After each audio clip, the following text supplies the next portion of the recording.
Hello and welcome everybody to this very practical and timely webinar titled Dealing with Difficult People for Spiritual People.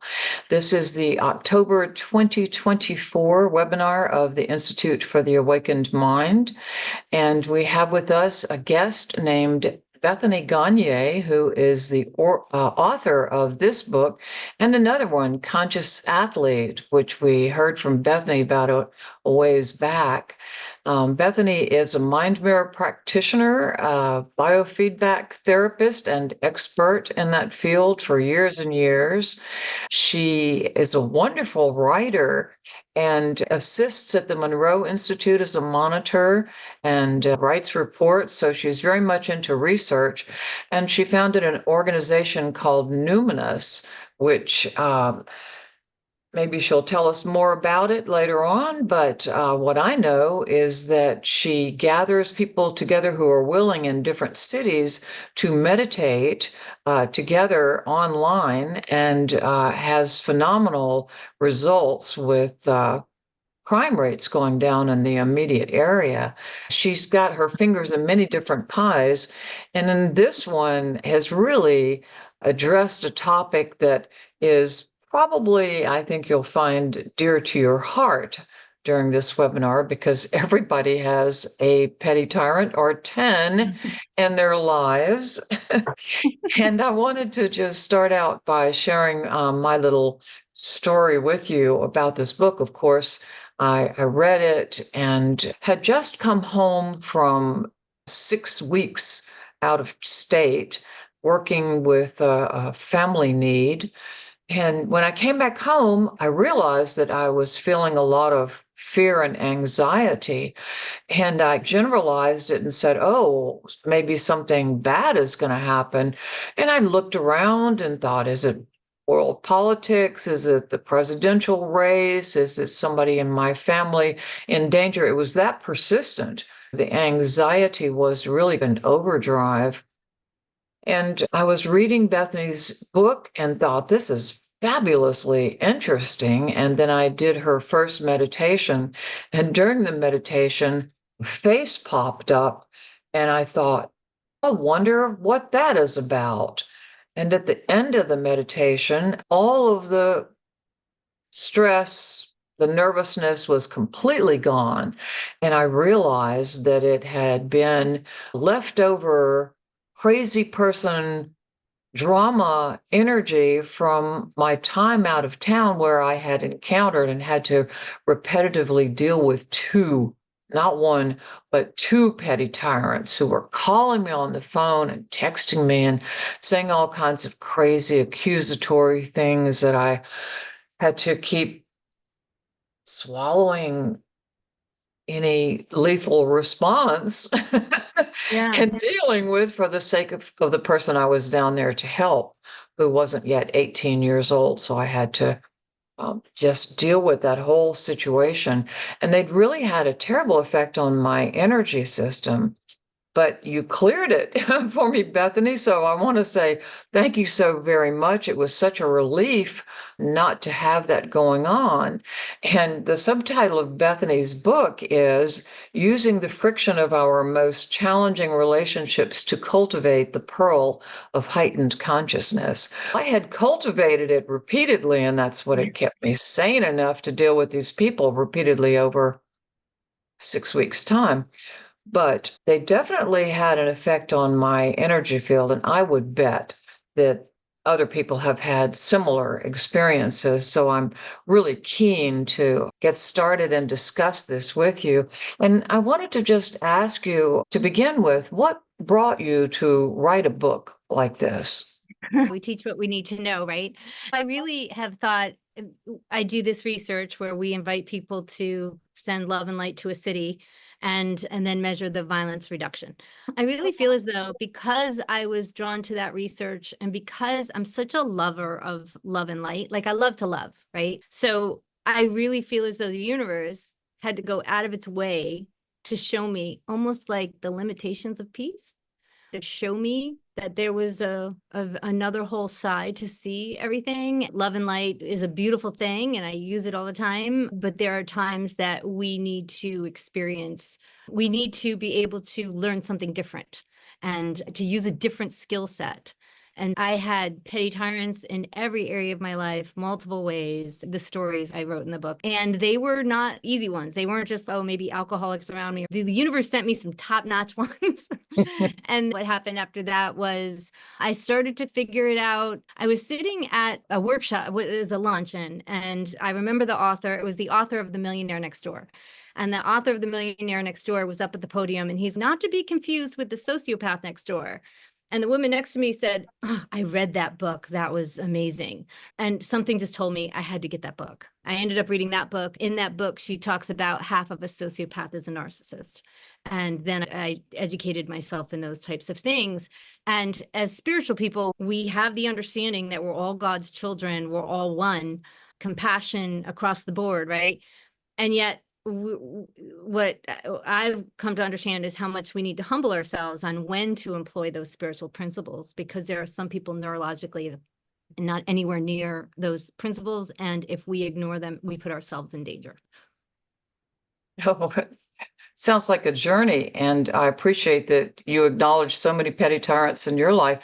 So tell us about the petty tyrant. What is a petty tyrant? I have this friend to petty tyrant scale. So if you don't mind, I'll probably just do this to help people kind of organize. Please do. Okay, great. I think of a scale from 1 to 10, and the scale of 1 is like your best friend. Your best friend, you can tell this person anything. You can laugh at your foibles. They can rib you for your shortcomings, and everything's cool, and you just love each other, even though you might be different. That's like a 1, right? And then I consider about a 5 on this 1 to 10 scale, somebody with whom you get along, you have some rifts, you bump up against each other, but maybe if you use some typical relationship conversational pattern or patterns, you can hear each other, you can go back and forth, you can find a way to disagree, to be with each other and get along, right? And then there's what I say, the petty tyrants. And the petty tyrants are the people with whom you never really feel at ease. And oftentimes you're always walking on eggshells. Sometimes there's this lack of accountability in that relationship. There's a lot of questioning. You just never really feel like at home in that relationship. And one particular component of a petty tyrant is that they hold some sort of power over you. It could be your neighbor. It could be a spouse. It could be anyone, but somehow the person holds some sort of power over you, because in general, what I talk about in the book is narcissism and sociopathy and how high they are in prevalence in society. If you see any of those behaviors, the quick answer is run. But sometimes as spiritual people, we should run with a soft heart, but sometimes you can't run, right? It could be a disabled spouse. It could be a tyrannical boss and you're this close to retirement. It could be, and I've seen this so often, a parent of a narcissistic child. And these parents seem to be very spiritually advanced, and they have a narcissistic child, and they love that child so much. And yet that child is this constant source of a lot of angst and pain. That's my span on where I see people. Now, if we go to this petty tyrant thing, it means that all of those successful relationship skills that we use over here, these people, the petty tyrants, are calling us to develop an entirely different skill set. And we're not going to do if we just rest on our laurels and think we know how to handle them. Yes. I really love the image of the friction causing you to cultivate the pearl of heightened consciousness. And certainly that's what we are constantly being called to do as soon as you develop some kind of equilibrium in this earth school.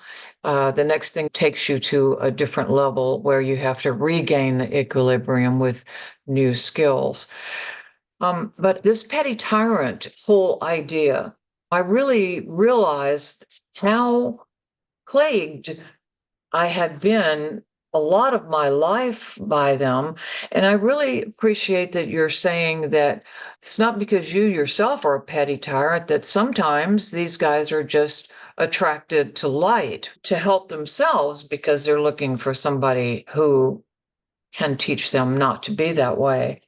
But some of them, especially the narcissists and the sociopaths, lend a whole new edge to the petty tyrant. So tell us about those two personality types and how they weigh in.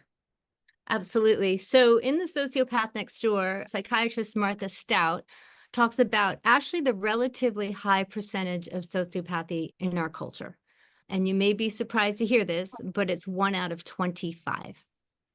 So that's 4 out of 100. Yeah. So 1 out of 25, because if we just think about our neighborhoods, right? And we just think of a circular concentric circles going out, it doesn't take us long before we hit 25 people. Now, just to be clear, not all sociopaths have dead bodies in the basement. We know that, but there is a neurological signature of sociopathy. And essentially, it's the fact that their brain works very differently than the other 24 people that are around you. Their brain is that they don't experience conscience. So they have no guilt. They have zero guilt. Now, sociopaths a lot of times don't want to be bothered with the law or anything. So they're just living their lives, right? There's a lot of them living just close by. They just abide by the law. They're not trying to do anything. But if push came to shove, they would be able to do things that those people with more emotional palates would just be incapable of doing, which is why they can play really good. They can be spies for governments and they have no problem with it. They're in extreme sports because they have no fear. They do reckless things. They are incredibly arrogant often because they just have no fear. Not only are their brains different than the other 24 people, but their bodies are different. They don't even sweat. Okay. I remember hearing one interview with one self-reported sociopath, and interesting podcast. She has her own YouTube channel, and she said everything is easier for a sociopath.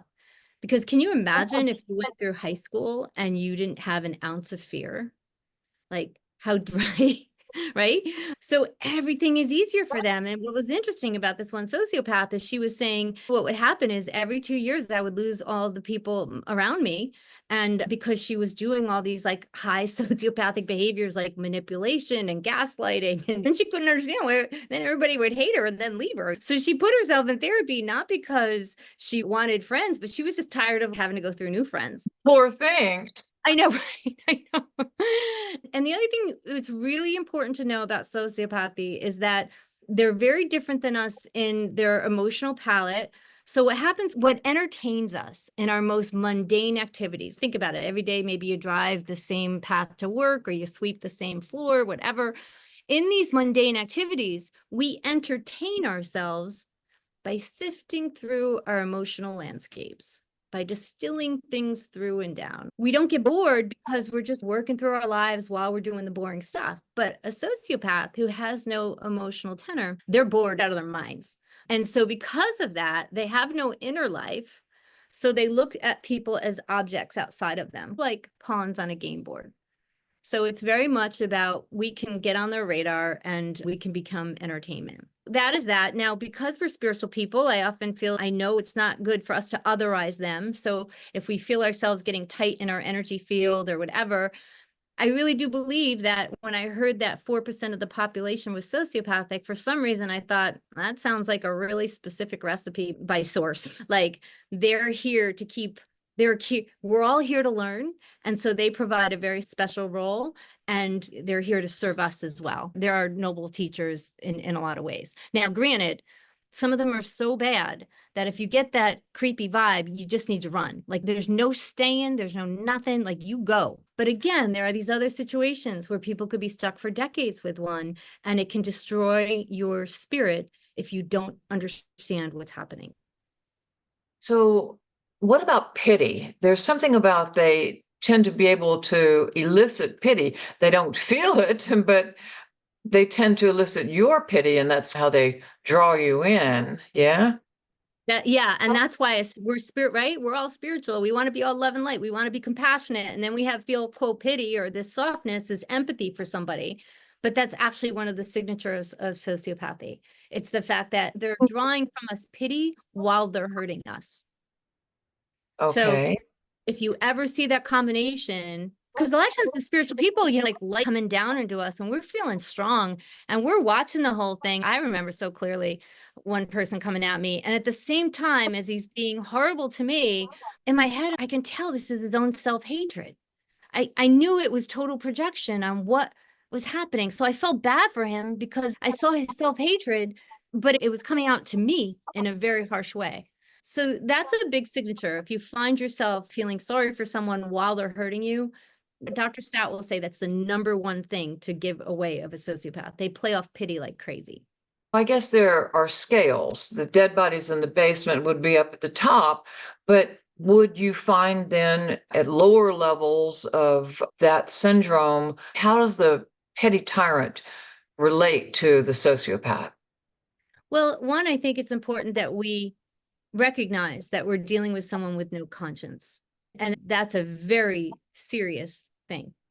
Just to put this in perspective, understand that 94% of people, if they're go to war, they often will not want to shoot a gun, or they will wait until their superior is around to shoot. They're reticent to shoot. 4% of people would have no problem pulling that trigger. I knew somebody who killed somebody else's dog because the dog was barking, thought nothing of it. And so they're around, if they push came to shove, they'd have no problem. I always give that example of the alligator that is tossing around some prey, right? So the alligator could be tossing around the body of prey, and if it chooses not to eat it, it'll just leave it on the ground mortally wounded, and then the alligator just goes off. He hasn't been hurt at all. And so understand that the reason why they always have more behavioral options than we do is because we're working within integrity. So there are certain things we won't do, but that personality type will cross over social norms all the time. So they have a wider option of behaviors than we do.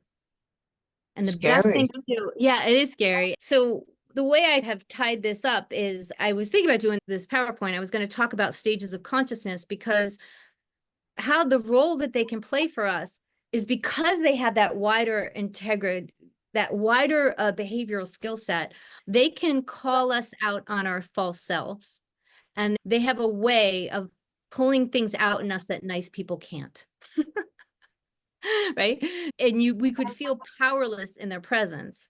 But if we understand the curriculum, if we understand what we're really being asked of, as long as this person isn't like really physically threatening us, and we're stuck with this person because they're our boss for the next 2 years until we get retirement, what's the story? How can we live through those 2 years and become stronger and more whole and more complete and more present and wiser in 2 years, instead of like more debilitated because you've been gaslit so much, manipulated, right? You can get completely unplugged by these personalities. Before we go to solutions, talk to us more about the narcissist and how that fits in with the petty tyrant. I remember Stout talking in her book. She said half of a sociopath is a narcissist. And then I was like, okay, on my way to study narcissism. And the next round of books was especially Disarming the Narcissist. And the interesting thing to know about narcissism is back when I was reading it, they were saying 1 out of 10. Now they're saying 1 out of 6 people are narcissistic. I actually think it's higher than that. And with the youth, they're saying 1 out of 10 generally. I think this generation of kids in their phones taking all these selfies. I heard someone talking the other day about when we were growing up, we would be discouraged to talk about ourselves. And now this whole generation is, here's what I'm eating for dinner, and here's this, here doing this. So they have a different level of narcissism going on. The important thing to know about narcissism is that, again, it's neurological, not psychological. Understand that these personality disorders, they're neurological, not psychological. So don't think that, oh, they just need to be healed, or, oh, they just need to go to therapy, or, oh, they whatever. Like literally their brain their neurology or their neural nets don't work the way the other 24 people do. Their neural paths are very different, and you're not going to change them. So the thing about a narcissist is their neural path is different in such a way that they cannot experience empathy. They have big egos and they cannot experience empathy. So you could talk to yourself blue in the face, telling your story, telling your side, and that person, no matter what you do, they will not get it. Both the sociopath and the narcissist are good about studying people and then mimicking them. So the sociopath knows that they're different. So they study people who are normal, have a normal emotional palette, and then they appear like they're the same. I know somebody was involved with a narcissist for a while, and then all of a sudden realized that there was no reciprocation. All of a sudden, like the scales came off the eyes and you saw what you were really dealing with, because they can mimic, right? So they have no empathy. Now, the thing that's really important to know about narcissists is in the book, Disarming the Narcissist, the first question, Barry, I think she asks is, if you find that you have a narcissist, you need to ask, is that person worth what it's going to take to try to rehabilitate them or keep them in your life? And she said the reason for that is because the only way to get a narcissist somewhere on a healthier situation is through accountability. And they will not be accountable.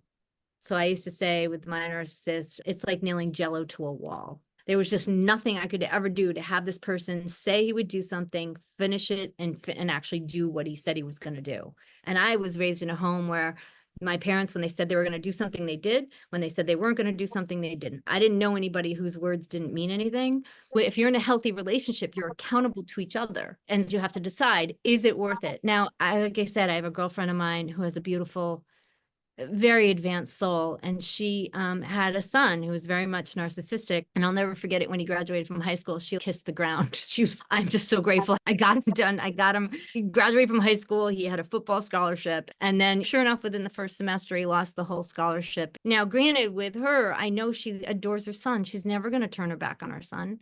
But if you find yourself in a relationship where you can walk away, do it. It's not worth it. You don't need to score up points in your soul to make this relationship work. That's the thing you need to know. They're not accountable. They can't feel. Now, now that you are describing these people, and I find myself scrolling through all my family members and relationships and things, and the concept of nailing Jello to the wall. I have somebody like that, but that's more about ADHD. So that is a different situation, because this is a person who has tremendous empathy, too much empathy, wide open borders, kind of hypersensitivity disorder. So it makes me think, yeah, okay, so be careful about labels. Yeah, exactly. On the other hand, it's good to know what you're dealing with, especially what you said earlier about one warning sign is that you're getting absolutely nothing out of the relationship, nothing back, and you never will. You're just a doormat, basically, or a succubus. Somebody who's sucking the life out of you. And that is a perfect segue into where I lead into where I feel like spiritual narcissism. We have our own narcissism going on. Just to give you an example, I interviewed the lady who wrote the book, The Gaslight Effect, years ago I had a little internet radio show, and she interviewed me, and she kept saying to me, how do you know this? And it was just because I think spirit just gave me some insights here. But the real point of why I brought that up is because I said to her, isn't it strong people who end up with these narcissists? And that's when she was like, how do you know this? And the reason why is because my theory on this is why strong people end up in these relationships. And she said, oh, that's why I wrote the book, The Gaslight Effect, because she said, I knew all these women in their 50s that were like amazing superstars, but there'd be this one relationship that was their Achilles heel. And so the idea is that when you're a strong person and you're dealing with someone a sociopath or a narcissist who's constantly calling out your faults, who's constantly just giving you a little here and there, you're a strong enough person. Okay, I can take this. This is constructive criticism. So I went to music school, I'd play a piece, and I was constantly being told how I did it wrong. So I got really used to going in, playing my craft, getting told what I did wrong, go back and study and practice and come back. So that's skilled criticism. That's intentional, skilled criticism. So I was primed for this because I'd spent years being told how wrong I was or what I was doing wrong. And I just went right back and worked on it. So the idea is that what'll happen is if you're a strong person, you can take that criticism, you can take that and you let it go on for years because you're, oh yeah, you're right. And you know what? Yeah, I should tighten that up a little bit. Good point. Maybe I'm a little slow there. Yeah. Geez, I didn't mean to sound like that. Wow. Yeah, I can totally see that. Yeah. Next time. Absolutely. Like you don't have a problem admitting that you're wrong, but you don't realize that you were constantly on the block and that person is never on the block. So just be kind. A friend of mine's waking up to this situation and I just say to her, be kind to yourself. Please be kind to yourself. Nobody told us this stuff. If you find that you're in this situation and you suddenly are waking up and you realize that you're in way deeper than you ever realized, go really easy on yourself because nobody taught us this. And this might be a good place to hear from the people with us today who may well have some questions they want to ask you right now. So I just open this up to you and say, jump in with any questions or comments for Bethany, and especially clarifications on these very strange but all too real personality types. I have one question I'd love to ask. By the way, this is fascinating and scary, but at the same time, it provides some strength, right? To be able to do something with it. So my question is, you said they can pull out of us things that others can't. So that actually seems like a good thing. So how to get the benefit of that they can pull things out and we can maybe use that to be a better person, but not have the negative side effects. Could you please speak to that? And I want to be really clear that it doesn't mean that you stick around and you become a doormat, right? Oh, okay, I get it. This is my spiritual teacher. I'm supposed to be beat up, like if metaphor, emotionally beat up. That's not at all what I'm saying. This is such a great question. So I was an energy sensitive, so I could always feel my energy. And I'm sure a lot of people on this call, you can. So because I was such an energy sensitive, I always knew that if my energy was strong, that's who I am. And if I'm getting a vulnerability or I'm hitting into something, that's a little chink in my armor, right? That's an area that just needs to work. And for me, it's always a location. It's a place in my energy field. It doesn't like, oh, I'm a big, bad global person. It's here's this spot right here, and I'm going to work right here. So the point is that the way I teach in the book is about you managing your own energy in the presence of the person. So the idea that they're here to show us chinks in our armor and to our own spiritual narcissism, where we're a little too full of ourselves, where we're a little bit too neurotic, we're a little bit too, we think we know what is best.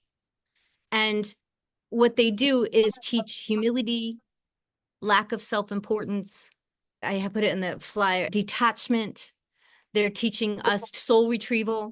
So for instance, the first thing that I have you do in the book is to do the meditation. I guess that's what Judith was doing, was this idea of being able to hold your locus of awareness in the lower abdomen, which is the dantian, the center of gravity in the body, in the presence of your petty tyrant. Because what happens is we pop out of the body. They put us into fear, and then we're up here in our head, we're out in the stratosphere, and we're not in our power. Okay. So it's the whole thing is you practice imagine being in front of your petty tyrant and you are so anchored and you are so firm down in the lower belly. Then the next thing we have you do, that's your soul retrieval. They're teaching you how to manage your power. Where's your power? Where's your spirit? Keep it with you. Do not surrender it. So that's the first thing. The second thing I have you do is go into your heart. Now, don't go into the sappy heart. I'm not talking about, oh, sending all love and light and everything. This is a different thing.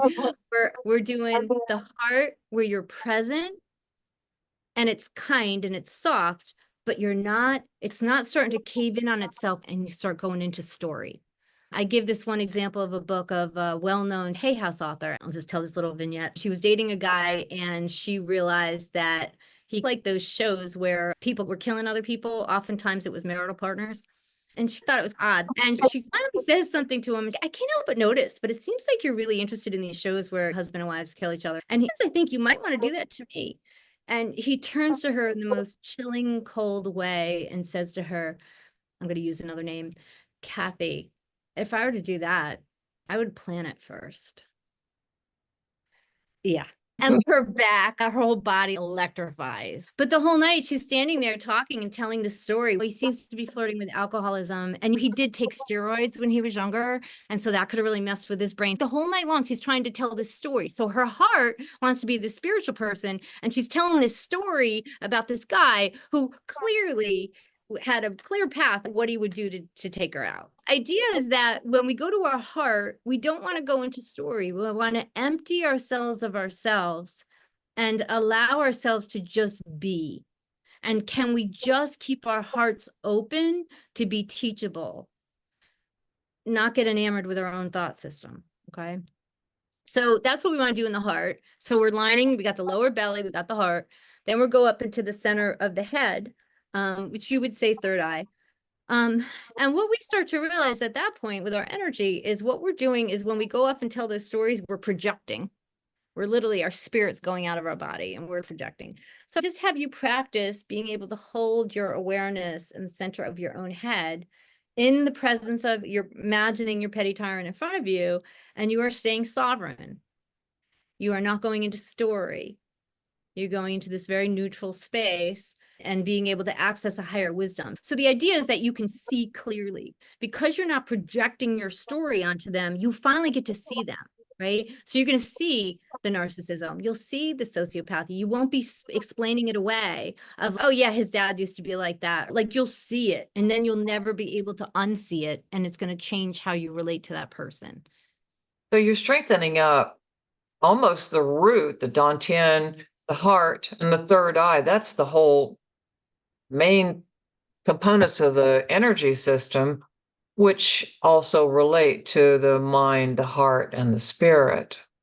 And could I add one more that you mentioned it? Because then I also added the ninth chakra, the crown above the area, because what happens is if we don't see them as an equal, if we don't see them as of the divine equal, then we can turn it into that they have power over us, right? Basically, I love the way Paul Selig puts it. Paul Selig puts it, anything you damn, damns you back. Or Jesus said, judge not lest you be judged. Because the minute we judge, the minute we go into otherizing and you're bad, then our energy field contracts. So we have to stay that they're divinely appointed, I'm divinely appointed, and trust me, this is an advanced group. And that's only why you guys will even entertain this. If I say this to people in different states of consciousness, they'll fight me tooth and nail. But we can feel it energetically that we have to honor. So I have you also practice opening the crown and honoring that person as well energetically. So you're developing what's called a Tai Chi pole, or the line of chakras, the vertical power current. And once you go into that vertical power current and that integrity comes back, then you'd be surprised. Emotionality goes out and problem solving happens, and you start to see things from a more creative way. Good question. Is that helpful? Yeah, that was actually very helpful. But just a quick follow-up. What are you thinking? So as you're getting aligned and you're not judging and you want to be open for the lessons for you so you can stay strong, when thoughts do come in, like what are you entertaining, if anything? That's a good, really good question. Because what these people do is show us chinks in our energy field. And this is my theory. This is the way I'm putting together my life. If I find a vulnerability in myself, bring light to it, because that vulnerability means that I'm either hemorrhaging energy in that area or somehow I am not in my full power. But here's the thing about a vulnerability, and most people, again, I only have this on more advanced calls. I'm excited to talk about this, but do me a favor. Let's just take a moment now and scan. I want you to scan your body. I want you to think about something that makes you feel vulnerable, not fearful, vulnerable. And notice, how does that area of your body feel? And do you have a hesitation to go towards it? Is there a hesitation of go, oh no, I don't want to go there. It's too vulnerable. It's too much of an underbelly. It's too tender. Am I saying anything that resonates with anyone? My heart speeds up. Okay, yeah, right. So I can feel some contraction. If I was if I allowed myself to go there, I could go into the story and the pain of it. But at the same time, I can hold it as well. Do you know what I mean? There is that capacity, but I could go in if I allowed that. Yeah.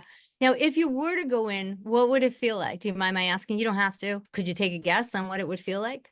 It would make me cry. I could honestly talk about it, and at the same time, there is pain associated Yeah. with that. It's like a tenderness, like a vulnerability. It's like a truthfulness, right? Okay, that is right. Like Right, that right, like right. is right now. You know what I mean? Yeah.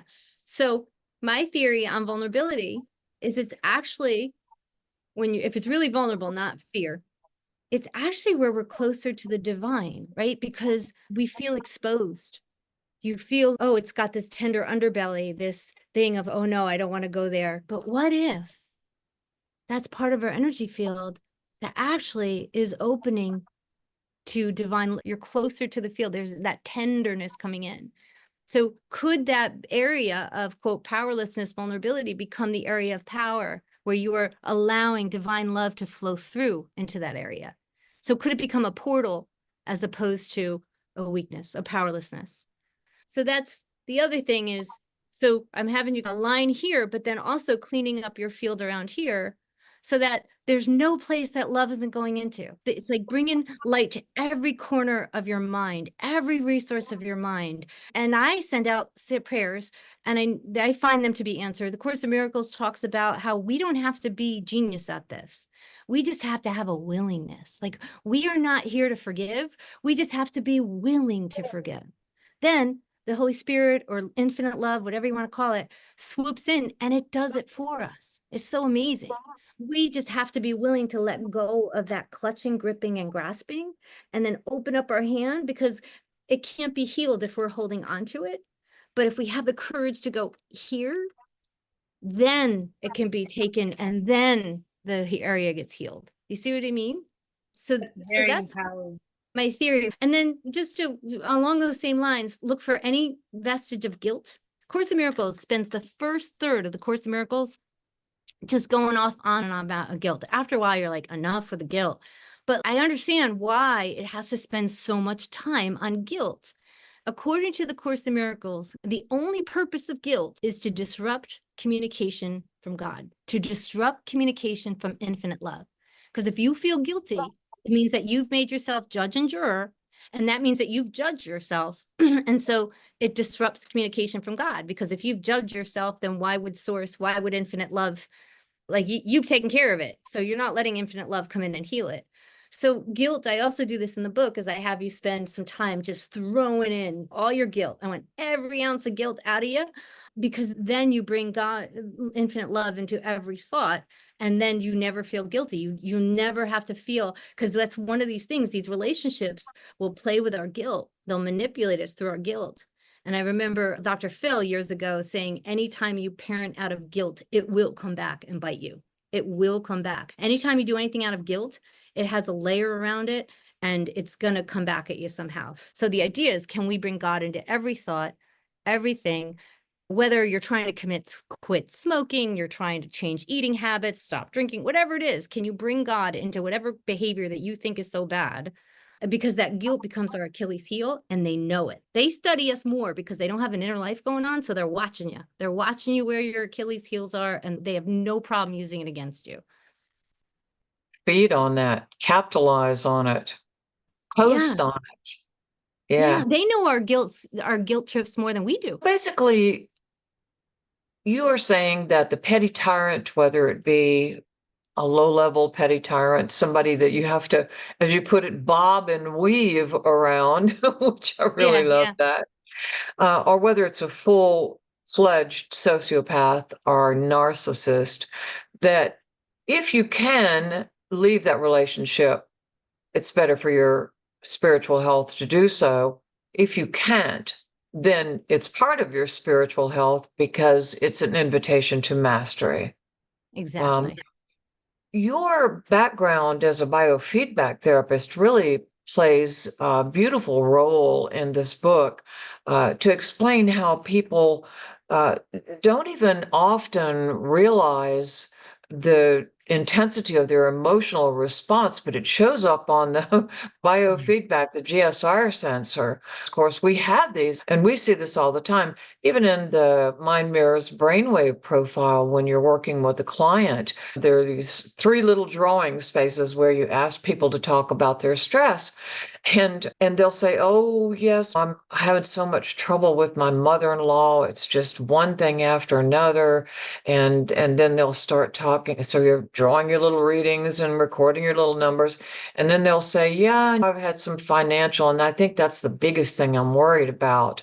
And they'll talk about that. And then they'll say, and then my neighbor has been driving me absolutely crazy.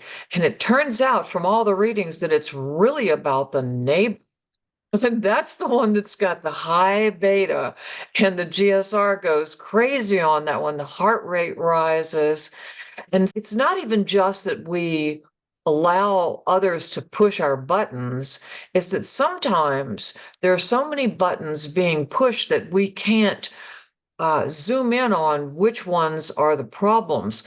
And so that makes it easy for the petty tyrant to, it's not me. I didn't do anything. I'm your friend, sort of thing. Really, all you can do in such life circumstances, which are so common for so many, is exactly what you said, is maintain your field, maintain your peace, and let that sustain the rest of your life while you're practicing that wonderful skill, right? So Yeah. they're a gift to us. They're a gift, because what happens is when you pull your spirit back and you have more of your energy here, then you have more energy to finance those higher emotions of love, joy, peace, right? So depression is an economy mode emotion, right? You don't need a lot of energy to feel depressed, but those joy is actually this vibrant place in the energy field. And so what's happening is when you do soul retrieval, you bring that portion of your spirit back to you, that you are able to experience more and more joy.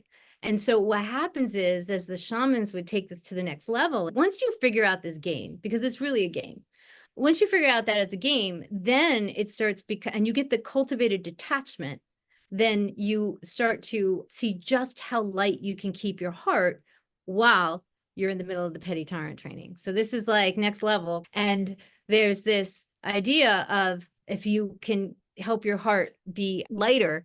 I was making a joke about myself the other day.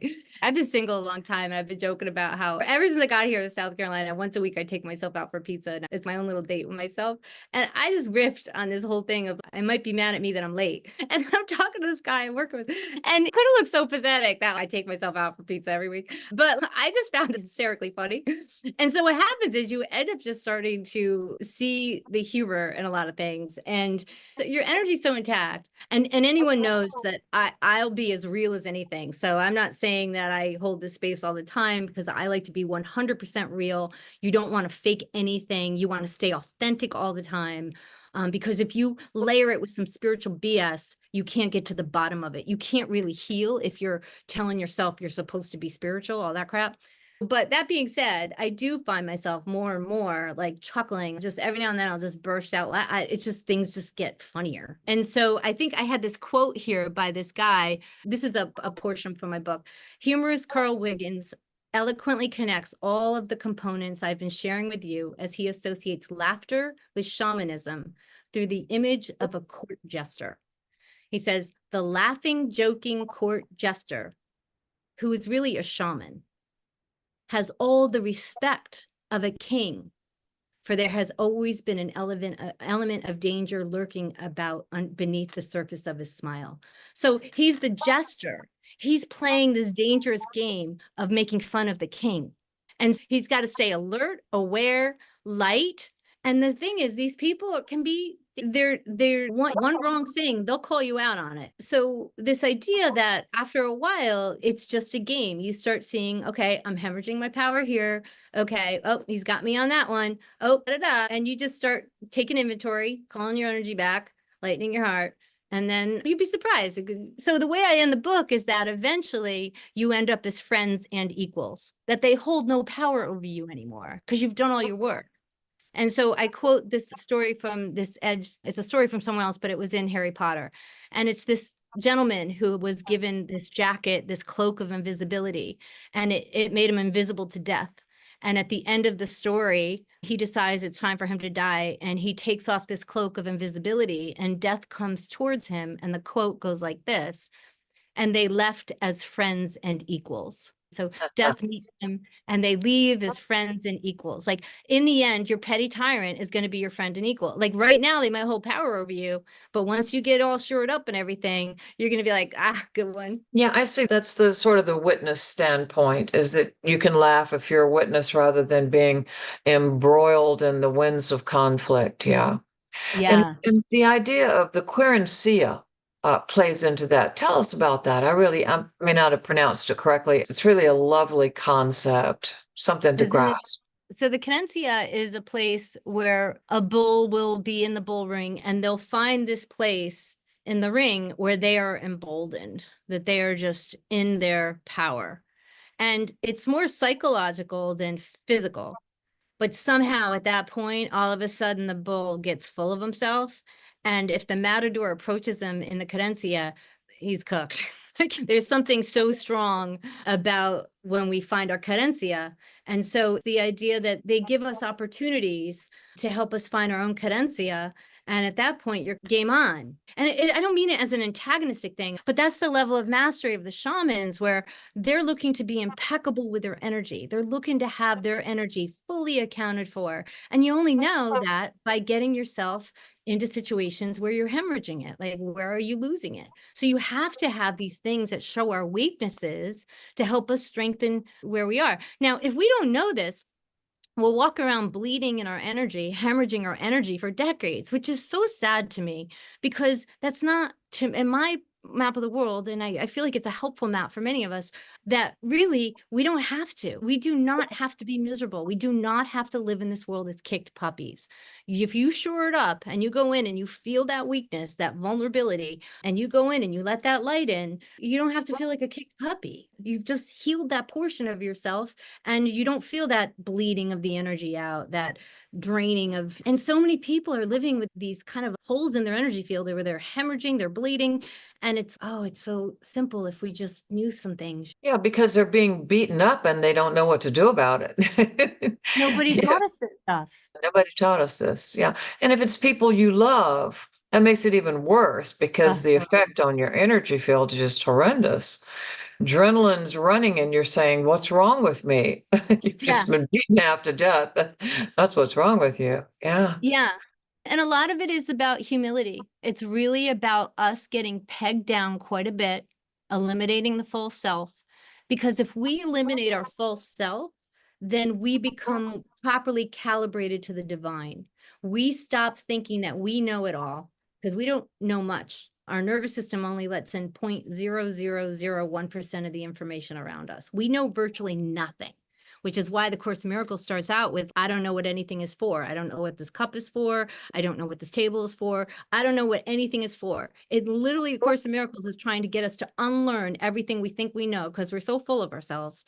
And then at that point, once we're finally made little, then it's almost like you actually are extend into your bigness, into your eternal nature, and you recognize that the advanced train, the where you end up is that of yourself you do less, and you let spirit do more. There's another line in the Course. He says, do not trust your good intentions.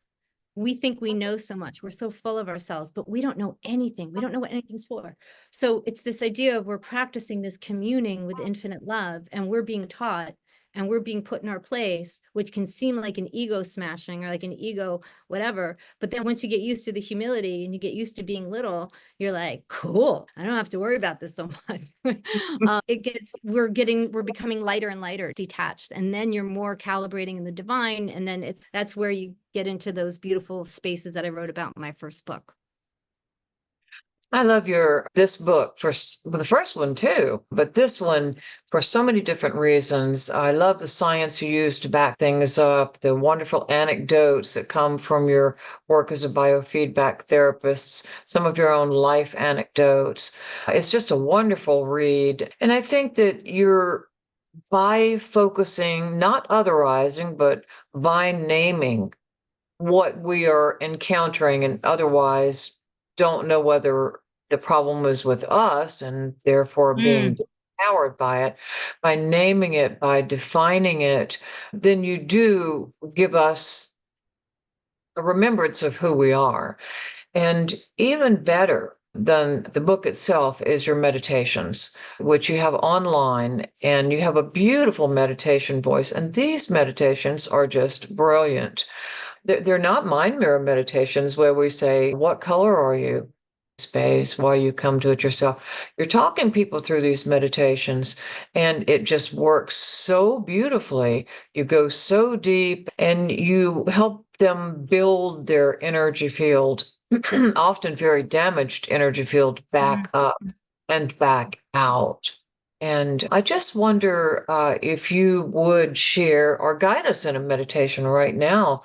And first, ask if anybody else has any questions, because this will be the last part of our program. Yeah, and does anyone have anything you'd want me to address in this meditation? Anything that would be, oh, here's a question. Steve, does a petty tyrant ever look within introspection to the point where they consciously decide to make positive changes in their ways in life forward? Or due to their lack of self-awareness, blind self, they will never change because they lack to see any of their wrongdoing? That's a good question. There's always this thing of the wounded narcissist. And I'm thinking about how many narcissists I've dealt with over the years. I can think of one that had 5 people praying for this person for years. And I remember one person saying, my God, he's immune to prayer. And so usually they get leveled. The bottom line is, if they do change, it's because they often come down by their own hand. In fact, that's what Martha Stout talks about regarding sociopaths, is eventually they've screwed with enough people over time that then what happens is people start organizing and sharing notes. And then they've hurt this person over here, hurt this person over here. People get talking in the community, and then they get taken down by their own hand. And maybe one person is called to bring that person to court or whatever, and that person will get beat up in the process. So they eventually screw with enough people that they come down by their own hand. Regarding narcissists, I've seen them. I remember that person getting prayed for 5 people, and that person had a year of reckoning where that person had no food and really brought to this person's knees. And I always wonder if that person, he seems to be a different person, but I feel like there's something coming up that's going to tell me whether or not it's a true change or not. So I can't really be sure. I guess I can't give you an answer on that. We just think of some other narcissists or people I've dealt with. I think you can find a way of enjoying each other, but you know who they are, so to be careful. Sorry, I wish I had a better answer. I don't know that. Did you have another question? Yes, one more, please. What you shared about not knowing. So going back to the Course in Miracles, right? So we go to okay, so I don't know the table and all of this sort of stuff. So one of my experiences has been in that place of, I don't know, and I really realize, okay, I really don't know. With a safe person, there's nothing wrong with that, not knowing, because there's no danger that could happen. However, in that space of realizing, oh, I don't know, and I'd source to be able to speak through me, act through me, guide me. Sometimes my experience has been is that if the other person is manipulative or knows more than I am knowing in that moment, right, could use that. So could you please speak to how can you be in that place where you're growing and learning and you're recognizing and not be food for that negative energy, so you don't, I guess, hurt yourself in that process, especially like if you're in a work environment or things like that where you're with that person. Do you understand what I'm saying? I may not have said it. I do. So energetically, I would do a couple things. Sometimes if they're too much in our field, I won't pray for them directly. I will go through, quote, the Holy Spirit or whatever would work for you. It's this idea that I don't know. I'm asking you to do what's best. We feel guilty if we just pray for ourselves, just to let you know. So because we all know that we're connected. So it's this idea of you're praying for both of you and you're asking for the highest and best for both to be revealed.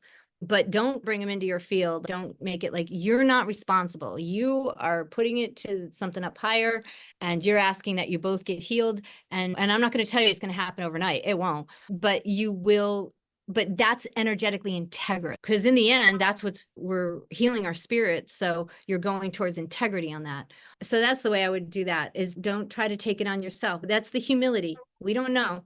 So we're actually inviting in another source. So we've got, it's like we heal ourselves, we heal the other, and we go up to spirit, and it's like a triangle, or they call it superlative goal or something. So you can agree on the goal that everybody wants to be happy or for healing, and you pray from there for both. Nice. Thank What we're you. going for is integrity in our energy field. Yeah, it's incredibly important. I won't share some of my experiences, but I've had them being catapulted into high adrenaline by the attacks of offensive people who were either doing countertransference or some form of petty tyrant and narcissism, and done meditative writings and said, "What's wrong with me?" And said, "You need to work on your energy field." And that was the answer. And come out of it the next morning strong and not so terribly vulnerable and happy and finding myself again. It was all about the damage done to the energy field. And again, don't feel like if a petty tyrant shows up that you're doing something wrong. I actually feel like in the continuum of spiritual development, it means that you're probably doing something right. Like basically you reached a level. That's why I talk about it in the book of, it's almost like this is an advanced curriculum. Like it's so textbook. Once you see it in the end, it's so textbook. So if a petty tyrant shows up, don't go beat yourself up over it. Just go, oh, I just got admitted to spiritual law school and I'm going to be on an advanced curriculum with this person, and take it from that perspective. All right. So if no more questions, will you lead us in some sort of meditation of your own choosing? I think we don't have a clearly voiced preference here. Whatever you, through your energetic sensitivity, might feel is appropriate for us. Okay. Does anyone want to give quick input real quick? What you could use help with right now in this moment? Okay. All righty. So allowing ourselves to get settled into our chairs, settling back.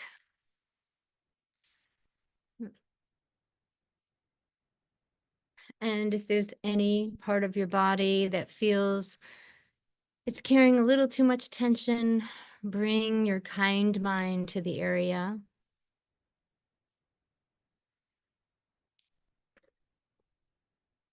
Allowing yourself to sink down onto the chair, feeling the pull of gravity pulling you towards the earth.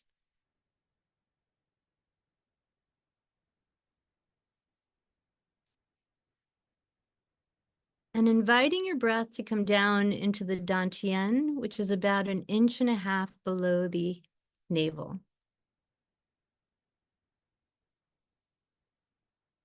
And cultivating the discipline of holding our locus of awareness there as we breathe in and as we breathe out.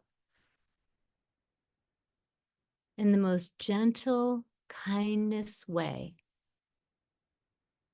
Not allowing your locus of awareness to fly away, but remaining still, sweet, with a loving orientation towards yourself.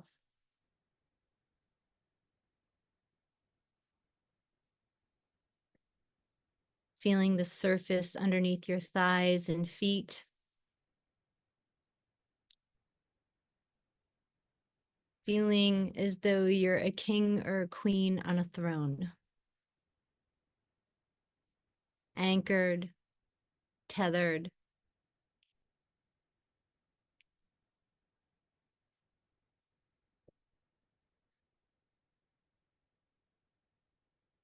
And you're so anchored in the lower abdomen that your shoulders droop far away from your ears. Elbows are heavy. Wrists are loose. And fingers can be curled.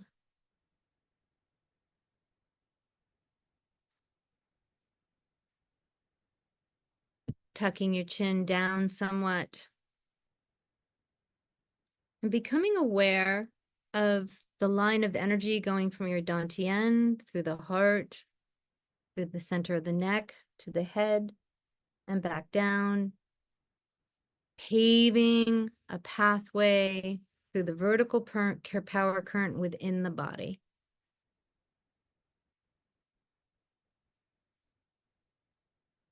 Allowing yourself to feel balanced from left to right as you do this.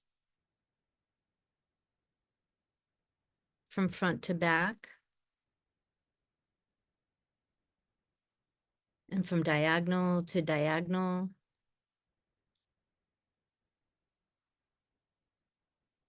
Feeling poised and anchored within yourself.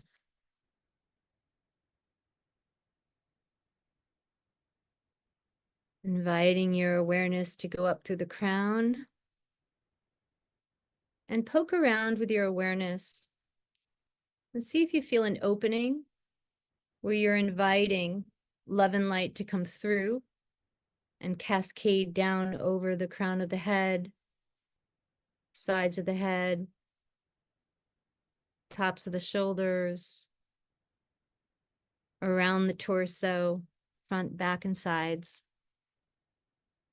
around your hips, front, back, and sides, and legs, calves, and feet.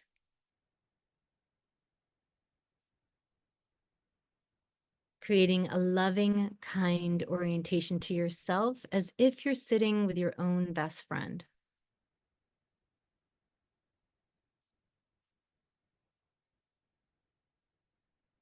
And now bring your petty tyrant to mind and notice how your energy field shifts. Bring it back, settle back in, go back to being that king or queen on a throne.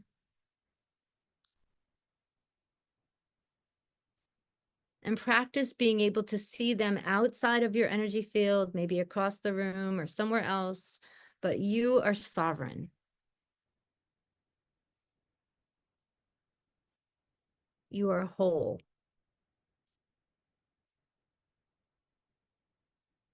You're not going into your story. Your heart is open to be teachable, but neutral.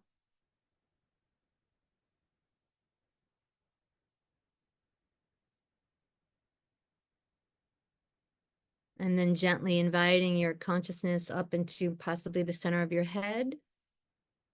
And relax. Imagine thinking about that person from inside your head so that you're not projecting outside of yourself. You're just allowing yourself to come to rest. You're reducing that energetic tension when it comes to that person. Trusting yourself on where it feels the most balanced and whole to think of them, and honor your curiosity, honor your own intuitive hits.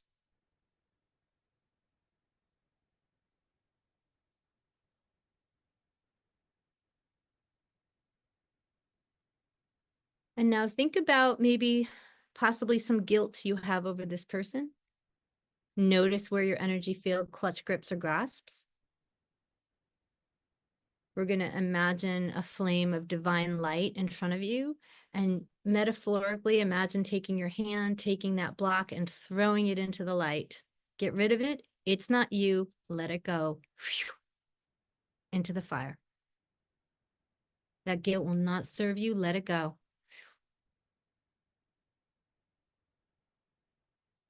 Find 2 other pockets of guilt and throw it into the fire now.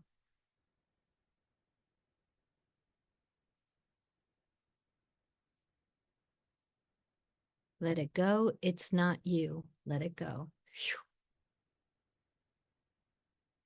Now we're starting to clear down into our own spirit. And feel the integrity of feeling your own energy field more aligned. Feel your inherent dignity and worth.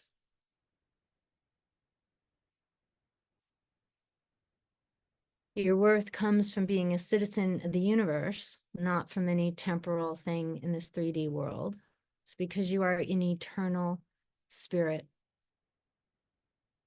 And that is where your worth comes from.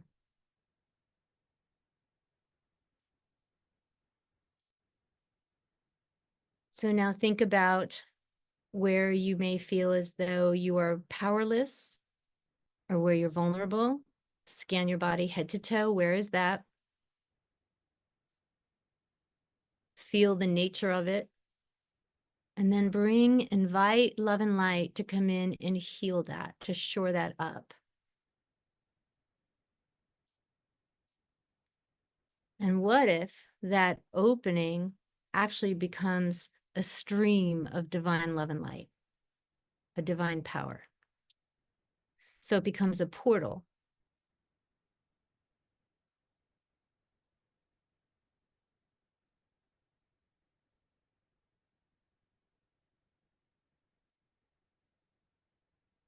And we can practice day after day, becoming these open portals to the divine, to divine love, inviting ourselves to be nourished and loved, cared for.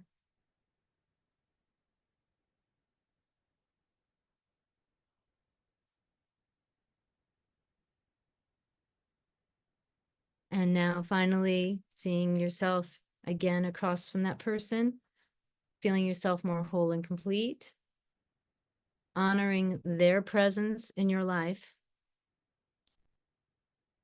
You're asking for the highest and best for both of you. Feeling the pressure and power equalize, moving towards becoming friends and equals.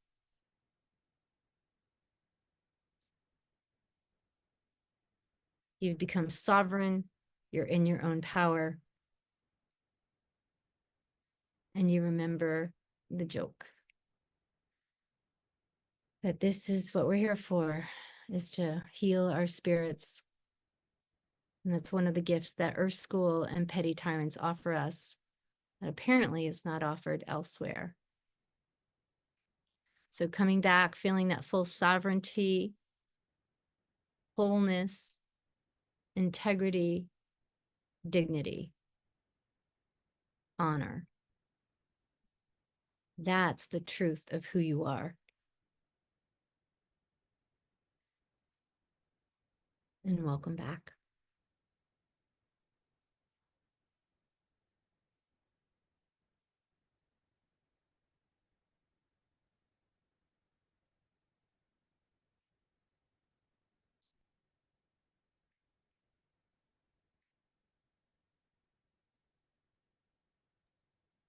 You are a channel of pure divine light. What a beautiful meditation. Thank you. You just pulled that in through the top of your head, didn't you? Lots of practice. God didn't let me go. God just sent me all sorts of teachers. Beautiful. I see the thank yous coming in left and right. So do find Bethany's wonderful book. And Consciousness Athlete, the first one as well. And you can find Bethany up on the IM website and the practitioner directory if you want to get in touch. I expect you have some sort of spiritual mentorship program if people want to consult with you. And for right now, I just want to say namaste. Thank you for your wisdom. And I want to thank all of your petty tyrants too,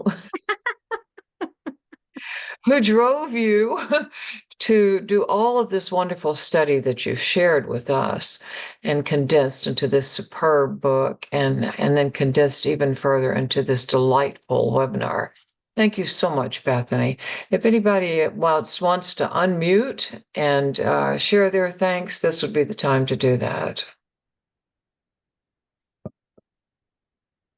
I would love to share.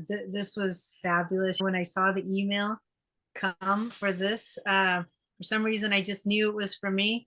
And I thank God that I'm on their email list and that I got a chance to listen to this. I'm definitely going to get your books. Thank you so much. Very fun. Very fun. Thank you.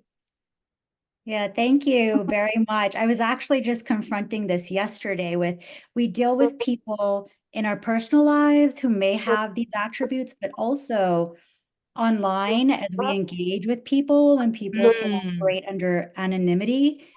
these Ugh. petty tyrant archetypes just come out of left field all the time, you know. Absolutely. And it's important. This book is so good. I love it. I'm definitely gonna go through the guidance that it has, because it comes at someone and, like you said, Judith, your heart rate just starts going. Funny you mentioned that, because I remember Barbara Brennan years ago, or one of her books, she talked about how people want to talk to her, streamer. They send these streamers out to her, right? And so you're a public figure or whatever. So if you're putting yourself on social media and you've got these streamers coming out to you, right? So the idea for you to just recognize that's what's going on. And yeah, it's real. So I'm glad you're taking care of yourself that way.